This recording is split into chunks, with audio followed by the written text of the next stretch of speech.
Hi everyone, Agustin here. Welcome to Wigs Philippines, the original Wigs Philippines. This video, we are going to make another wig demo. So I know majority of you are keep on asking questions, how much? Well, I'll be honest with you, wala tayong price list for each wigs. Kasi I don't sell wigs as ready-made.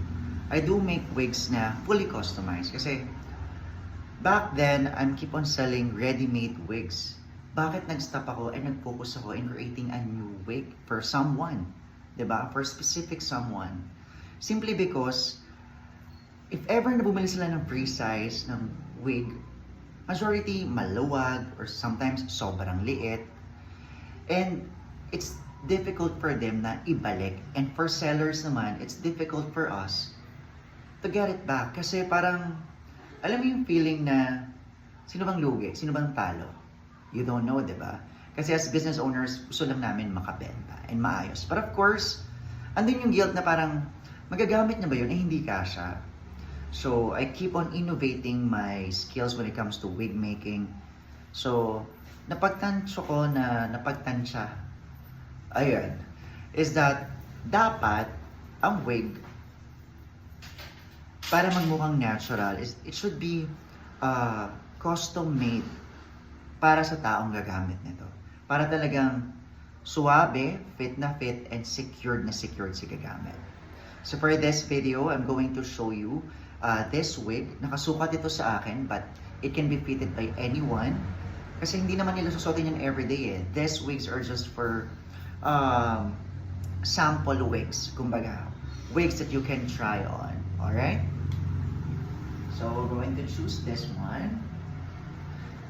So as you could see, may style pa yan. Actually, medyo na-comb ko na.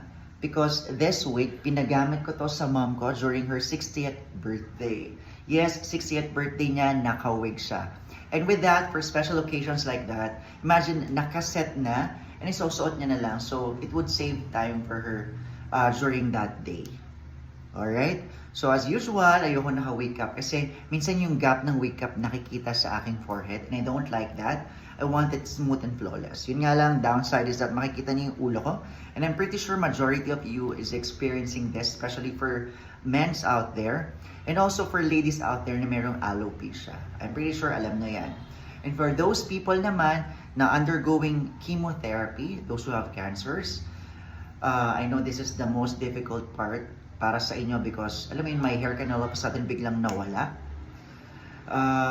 Actually, that's the most heartbreaking part of, alam mo yun, yung cancer phase, yung whole challenges na binigay sa'yo. It's the one losing your hair. Kasi, dun mas nakikita ng other people. And, first, as a person, you don't want other people to pity on you. So, for me, if ever merong cancer patient who's undergoing chemotherapy and they're about to lose their hair or nawala na talaga, I always try my best. Basta gagawin kita, I always make sure na dapat perfect, pulido, and magandang magiging wig para sa'yo. Right, this is a long video because sabi ko, I'm getting a lot of attention now on social media. Kahit kababalik ko lang few days back, sabi ko, I have to make this video intentional and to let others know na hair loss is normal. And everyone should know na maraming may problema sa buhok. It's just that, as Filipinos, siguro medyo, syempre, yung culture natin parang hindi pa masyadong wina-welcome. But nowadays, medyo accepted na and hopefully, mas matanggap ng tao na hindi porket nakawig may sakit na. Sana ma-realize nila na kaya siya nakawig na lang is because it's part of their fashion sense or they just want to be this or they want to have this look. Ganun na lang sana ang isipin ng mga taong nag-wig. So for this one, I'm going to give you the details of this wig before we begin para mabawasan yung questions na how much lang because you're curious, alright? So para mas mabigay ko rin yung energy ko for those people who really need wigs and who really needs time para ma-explain natin yung product natin. So for this one, this wig is pretty long. I think it's about 26 inches long. From here to here, that's around 26 inches. And the color, it's on dark color here and going lighter. So it's like a balayage effect or ombre effect. And of course, this is a close wefted with a free parting on top. Of course, ganyan lang yung cup construction natin. And in the inside, we have adjustable strap. I always like adjustable straps. And of course, I only have a mini logo because ayoko sumisigaw compared to others na sobrang laki. I wanted, kalmado lang, very basic. So, yan. So, as you could see, it's wig.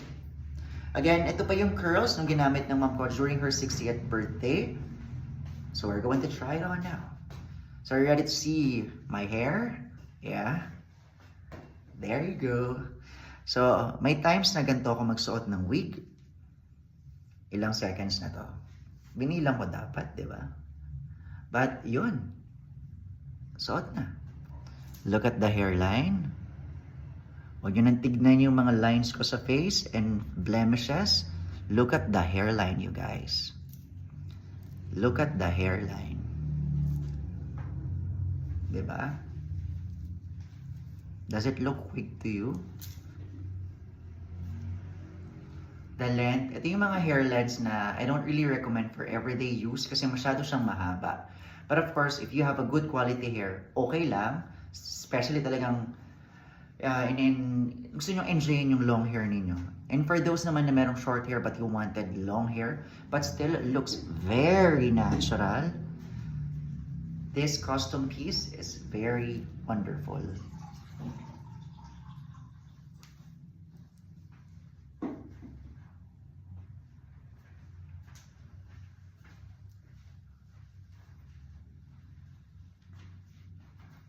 Look at the colors, no? It's so nice. And the waves, parang sakto lang. But for this one, the natural texture of this hair is silky straight. So if I wash this, di ba nakaset siya ng curls with some waves to it? Kapag winash ko to, it's completely straight. Just like this one. Bone straight ang tawag nila dyan. So, bakit mas magandang bone straight compare sa natural straight or sa curly hairs? Kasi mas madaling mag-curl for me. And mas simple yung straight. So, pag straight on the go, pasok ka na lang, especially if everyday use mo. So, straight talaga okay siya. And then for special occasions, you can just simply curl them. And after washing, babalik na ulit siya sa natural straight. And dapat ganon ang wig. For me dapat ganon. Because almost a decade ko nang ginagawa ito, I discovered na silky straight hair is best for Filipinos out there. Kasi uso sa atin yung hair rebonding and we like our hair straight. Kasi syempre, Asian culture pa din, di ba? And of course, Filipinos likes colored hair. Yeah. So for those of you, gusto ko talaga merong dark roots. Kasi if ang wig ninyo is all brown, 6 months kang walang dark roots, di ba nga gusto natin ma-achieve yung natural looking? So syempre, dapat dark roots lang. So ako, minimum of at least an inch before yung color. So gusto ko may regrowth talaga ang wig para it would look very, very natural and very, very realistic. Alright? So sabi ko talaga, before ako umuwi, sabi ko, I have to make a video, very intentional, so that everyone could know that it's okay to wear wigs. And it's fun to use wigs. Imagine, in an instant, ganito yung itsura ko. And, nai-enjoy nyo nga, just by looking at me. I'm pretty sure ganyan yung nararamdaman ninyo. Alright, so for those of you, especially those who are undergoing chemotherapy and they're about to lose their hair, and ito yung moment na nag-research ka ng wigs, I'm telling you, don't be scared. It's a normal process, but a good quality wigs can definitely help you boost your confidence and hindi malaman ng iba na what you're going through. Alright? Because there are things that we want to keep to ourselves private, and I think ito yung mga isa sa pwede nating i-private na lang. Tama? Alright, so again, check natin yung hairline. It's really amazing. One more last ikot. Turn. Yeah. So my height is 5'9". Again. Whew. Before I let you go, let's do the swirl.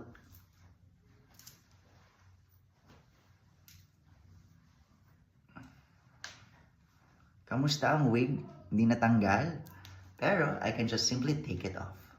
Alright, so thank you so much for watching. At if hindi ka pa nakafollow dito sa kung saan ko man ito pinost, please do follow or subscribe. And don't forget that Wigs Philippines, the original, is back in the Philippines. Alright, God bless you all and have a wonderful day. Bye!